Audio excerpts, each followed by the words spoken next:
Lasik जिसका मतलब है लेजर इन सीटू केराटोमाइलोसिस, ये एक बहुत पॉपुलर लेजर आई सर्जरी है जिसके जरिए से आंखों की कुछ कंडीशंस को ट्रीट किया जाता है, जैसा कि नियर साइटेडनेस, फार साइटेडनेस और एस्टिग्मेटिज्म वगैरह। आंखों की ये तीनों कंडीशंस रिफ्रैक्टिव एरर यानी कि कॉर्नियल डिफेक्ट की वजह से होती हैं और आमतौर पर इन कंडीशंस को स्पेक्टेकल्स पहनकर ट्रीट किया जाता है। लेकिन लेजिक के जरिए अब इन कंडीशंस को परमानेंटली ठीक किया जा सकता है।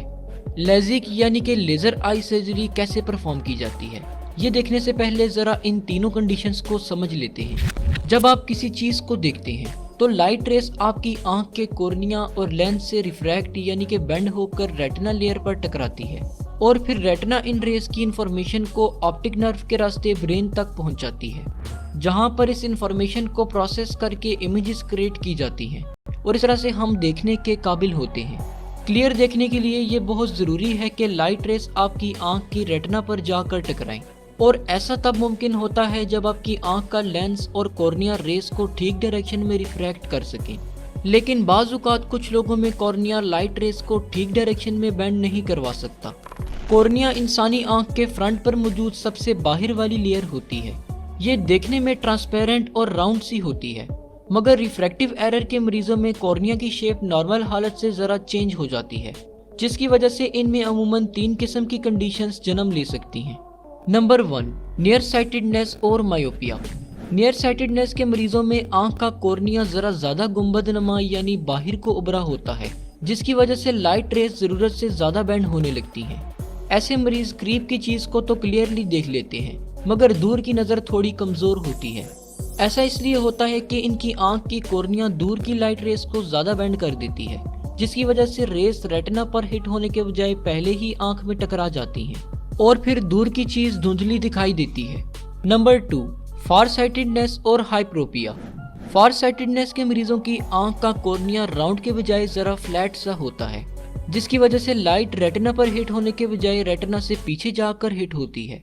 अब क्योंकि दूर की लाइट रेस ज़रा स्ट्रेट होती हैं और इन्हें ज़्यादा बेंड करने की ज़रूरत नहीं पड़ती, इसलिए ऐसे लोग दूर की चीज़ को क्लियरली देख पाते हैं, जबकि करीब की चीज़ कम बेंड होने की वजह से इन्हें धुंधली दिखाई देती है। Number 3, astigmatism. एस्टिग्मेटिज्म के मरीजों की आंख का कॉर्निया इर्रेगुलर शेप का होता है, यानी कहीं से ज़्यादा गुंबद नमा और कहीं से ज़्यादा फ्लैट, जिसकी वजह से ऐसे लोगों में दूर और करीब दोनों किस्म की चीज़ें धुंधली नजर आती हैं। कॉर्निया की इन तीनों कंडीशंस को लेजिक के जरिए अच्छे तरीके से ट्रीट किया जा सकता है। लेजिक सर्जरी तकरीबन 30 मिनट में कंप्लीट हो जाती है। सर्जरी के दौरान सबसे पहले आंखों में कतरे डालकर आंखों को सुन्न कर दिया जाता है ताकि सर्जरी करते वक्त तकलीफ ना हो। इसके बाद आंख पर सक्शन रिंग रखी जाती है ताकि आंख का कॉर्निया जरा बाहर को निकले। इस दौरान आंखों में प्रेशर सा फील हो सकता है। इसके बाद सर्जन कॉर्निया के ऊपर वाले हिस्से में कट लगाकर फ्लैप सा क्रिएट कर लेता है। जिस सर्जिकल टूल से कॉर्निया को कट किया जाता है उसे माइक्रोकेराटोम कहा जाता है। फिर इसके बाद डॉक्टर एक्सपोज्ड कॉर्निया को लेजर के जरिए से शेप देना शुरू कर देता है। लेजर में अल्ट्रावायलेट रेस को इस्तेमाल किया जाता है। ये रेस कॉर्निया के छोटे छोटे टिश्यूज को डिस्ट्रॉय करके इवेपोरेट करती जाती हैं।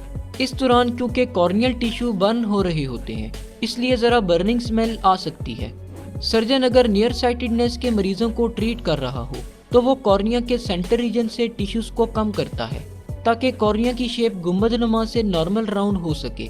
और अगर सर्जन फार साइटेडनेस के मरीजों को ट्रीट कर रहा होगा तो कॉर्निया के साइड वाले टिश्यूज को डिस्ट्रॉय करेगा ताकि कॉर्निया की शेप फ्लैट से तब्दील होकर नॉर्मल राउंड हो जाए। और इसी तरह एस्टिग्मेटिज्म के मरीजों को भी इनकी कॉर्नियल शेप के हिसाब से ट्रीटमेंट दिया जाता है। जब सर्जरी कंप्लीट हो जाती है तो सर्जन कॉर्नियल फ्लैप को दोबारा से आंख के ऊपर रख देता है। क्योंकि कॉर्निया बहुत जल्दी हील होने की सलाहियत रखता है, इसलिए स्टिचेस या बैंडेजेस लगाने की ज़रूरत नहीं पड़ती। लेज़र आई सर्जरी यानी लेजिक से तकरीबन 96% मरीज ठीक से देखने लगते हैं और इन्हें ऐनक से छुटकारा मिलता है। शुक्रिया।